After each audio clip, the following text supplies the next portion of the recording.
start counting down.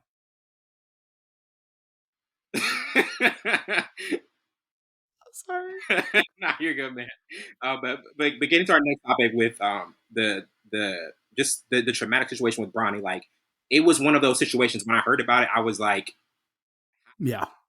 like how it's just like there's so many different things that can happen in a team setting, but the fact that he was actually with a group of players and not just by himself, like that could have ended a lot worse. And Yeah. obviously he's back with his family now. He's been in different activities. What were just your initial like just thoughts on traumatic situations happen a lot with athletes, but for it to happen with, I mean, obviously a high profile player like being the son of LeBron James, and now back in um, in good health and good spirits. What are your just your thoughts and takeaways from a scary situation? But now he's obviously good. Right. I mean, I looked at it as from like an 18-year-old, 19-year-old kid who should be like all-time health coming out of high school, and then you Yeah, have a heart issue. And we've seen a lot here in Pensacola as well. Younger kids, I would think one passed away from it, and then one couldn't play football. Another had to have heart surgery. So just seeing that in that younger generation, or being a young athlete, you don't expect that because you're young. You still yeah, got your wits about you. You still, youthful. your heart should be pumping. But it was a surprise when you get that pop up like Bronny James heart. I'm like, what? It was just a scary update, like just to get that Yeah. notification. Yeah, And then you read on. It was like, oh, was that a basketball practice? So they try to kill him on first. I'm saying, oh. see, I could never be serious, bro. I could never be serious. But it's day one. That's the Yeah, crazy part about it. I'm like, yo, it's day one. to start What were things they off. doing? Mhm. Yeah, and it just, I know LeBron and the fan was freaking out, like, what? Bronny, what? And I'm sure he doesn't have to go far. So that's the beauty about it. That, what if he was at Being Ohio in a State and had to, tight knit situation. yeah, and he's close. They're closer to home. They have, he's playing. They have a house in LA, so he could just go over there and check on Bronny. I think that was the beauty about it. His parents wasn't too far away to, check on him. But yeah, that was a scary moment for an 18, 19-year-old kid, thinking the first day of practice, I'm about to show how great I am. I'm about to come in and start and, make an impact, and then I have so that's Dramatic really scary. situation. I know he was, yeah, I know he was freaking out, and I'm glad he's in good spirits. And there was also the report about like if anything had happened to Bronny, like in a tragic way, like there were reports that LeBron would have been done, like retired, or like just went away from basketball at least for a year, just to like, you know what I mean? Because like he's a family man. LeBron. That's the one thing Yeah. to say about LeBron. His family is the number one priority. Any Hmm. decision he makes with basketball long term, his family is going to be cued in, and he's going to be thinking he's going to put them at the forefront. Rightfully so. And I think he, he's he's staying to wait for Bronny. Oh yeah, And if Bronny passed away, obviously we already know he would have retired. He would have stepped away. He would have never came back. Maybe he would have came back after a couple years just to get his mind off things and just, get the love of the game back. But yeah, he would have definitely retired and probably came back later. But thankfully, Bronny is still here. okay because as a father, yeah, like you said, he's a father first. He's a family man first. So he's dropped everything for his kids. So glad that didn't happen. I'm glad Yeah, Bronny's okay definitely. because mm, I don't That's think he would heavy. have. Yeah, that would have been a That's too big much to blow overcome. Yeah. because Um, he's named after his father. So I mean, Literally, that's the legacy yeah, continues with him. yeah, that's Yeah, crazy. definitely. And I'll get into our next topic with thoughts on Jaylen Brown having the richest contract in NBA history. Last week, Brown signed a story. Why? No, your reaction right there. Savon has the perfect reaction.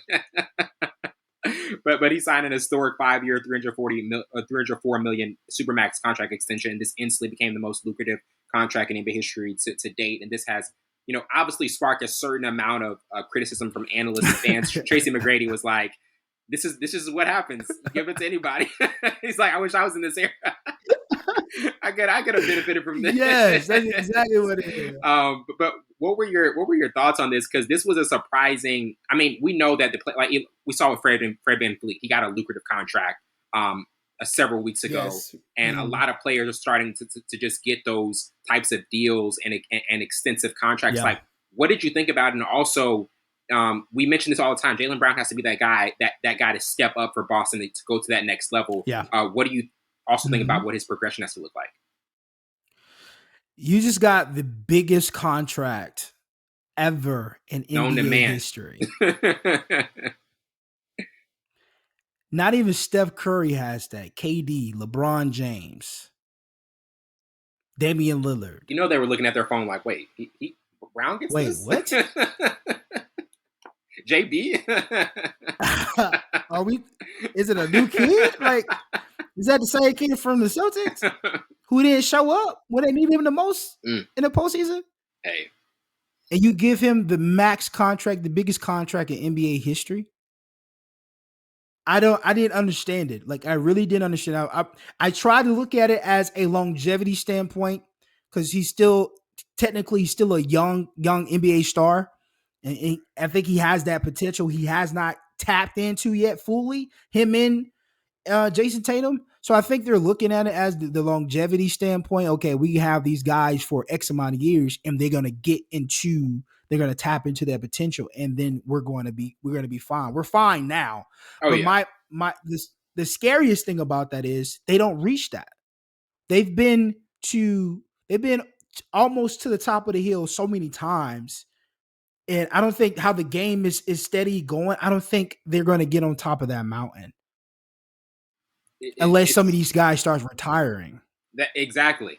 I mean, it's just like, can you really get to that point unless we see a transition period? Because that's usually when we see a difference happen when that transition period takes place. And certain, like you said, certain guys go away, but it's going to be a wait and see. It's They're not not going to be going an away. instant thing. It's not going to be an instant thing. Those guys are not. Those guys His ain't leaving. career, since they're not leaving no time soon, and his career has not justified him getting that big of a contract. Yeah, at I all. it doesn't justify it. He doesn't. I see if he's averaging 26, 27 points a game, nine rebounds, 8 assists, blah, blah, blah, blah, like LeBron James numbers. So they really, really must like Jaylen Brown. Because we were talking about how they can use Jaylen Brown to get Damian Lillard, who deserves that type of contract, Supposed to be a who's chess shown piece. he's deserved it. Supposed to be a Yeah, chess piece, supposed to really. be a chess piece. Yeah. But instead of using the chess piece, they was like, you know what? Let's cash in. Forget it. Let's go all Jaylen, in. we Come on, man. believe, brother. We believe, Jaylen. It's insane, bro. Everybody's getting a contract. This is, and I hate to use this overused phrase. You get a contract, but it's so fitting. This is so fitting. Fred VanVleet got a crazy contract. Guy with the doo-doo braids got the crazy contract. He's with the same team. Came from Memphis. Barnes, I think so. yeah, Bro. he got a big contract. Everybody's getting a big contract who doesn't deserve it. We talked Man. about Fran VanVleet he's on a decline, and Houston gave him that crazy contract. So, like Hit a Tracy decline, McGrady get said, paid. Hit a decline, get yeah, paid.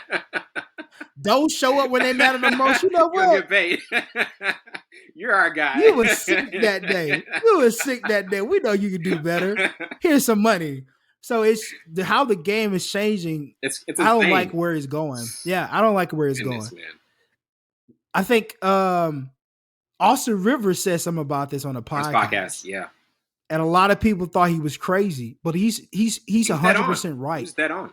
Dead on, spot on. Yeah. They're giving contracts to people who don't deserve them, who is not averaging the numbers or the points or impacting the game as people like Steph Curry who deserve it, Klay Thompson, LeBron James, Dwayne Wade, Devin Booker. Yeah. These guys who deserve those guys big year contracts. in, year out. Yes. Jamal Murray, Jokic, those guys who deserve those big max contracts. This is insane to give Jaylen Brown the biggest contract in NBA history, Wellington. He just made history and didn't do nothing. And didn't do anything in a game 7 at home. So you used to get like deductions for that in the old day in the 80s. Like, oh, you didn't show up in a game 7 at home. Nah, you getting a big. Yo, that's insane, bro. Man. Yep. But these are the times of the NBA, man. These are the times of the NBA. These are the days we're living. Days of our lives. And now transitioning to the NFL with Jonathan Taylor, we're requesting a trade after meeting with Jim Irsay. Taylor, entering his fourth season, had wanted a lucrative extension, and it's also become clear that it's not going to be happening anytime soon, as Jim Irsay has been vocal and pushing it back against any running backs within position. I mean, you know this firsthand. Your brother Alfred, like with players, running backs getting underpaid, not being valued. It's just something that we've seen a history of. Like, what did you think about this? And also, it's just one of those things where, to me, it's not new. It's not anything crazy. Like it's become an unfortunate normal that running backs Yeah. really are this devalued. So running backs have been devalued since the air raid, since quarterbacks, the game, the playbook has changed. They throw, I think, 60-75% more than they run the football. And I think running backs are valued. They bring a different element to the ball game, especially when you're going against a great defense, or it Oh just yeah, makes things you got to use the better. running game. You know, running game has to work. Then you open up the play action. Then you get, bring the safety down to the box. Now you got one-on-one on each side. So it's a lot of things running back does, but owners and general managers, they have the upper hand because it's so many running backs that's filtered in the NFL who wants the opportunity. There's not the days when you had Andrew James or Marshall Faulk, all these guys who solidified for years and they were a household name. There's no household name Staple. running backs anymore. Yeah, the last one was Ezekiel. He got the last big contract, right? So his decline was faster than any other running Oh back my I've goodness, seen. it happened so quick. It happened So so quick. quick. When he got that contract, it just it went down. So now all NFL owners and general managers are seeing that, like, if we pay that I think their cap space went down because they paid Ezekiel Elliott that much money. Then they have to figure out how to pay Dak. Yeah, And then now they're going with Zach Martin, who deserves another he contract. does. Yeah. Yeah, but anywho, but we're talking about running back. Yeah. So the running back situation is strange because there's so many other running backs from college. There's how many teams in college football, how many free agents, they have the upper hand. So if you don't want to play, that's fine. We Yeah. could trade you. We could get some for you, but there's going to be another rookie running back who's hungrier, who wants to make the team, who will do anything to make the team, and he's probably going to be probably better than you or as good as you. Oh yeah, for sure. Always gonna be So another guy out that's there. yeah, and that's the sad part. That's the sad part. See, offensive line was devalued for a while. Then their value went up after that hit, obviously with Taylor. Yeah. And then now running backs are declining. Left tackle, right tackle, centers are going up. So the game is changing where the value is. And then the running backs are falling by the wayside, which is sad because, like we said, running backs are very vital to an offense. You're not going to be a winning Super Bowl team without a running back. At Who all. could do? Look at Jerry McKinnon. Jerry McKinnon did everything for the Chiefs. Block out, run out of the backfield, was used as a wide receiver, was really good in the running game. I mean, the list goes on. You need a prominent running back to sustain your offense. Mm-hmm. Bread and butter. Bread and butter. Bread and butter. Definitely. We're gonna take a quick break and we'll be right back.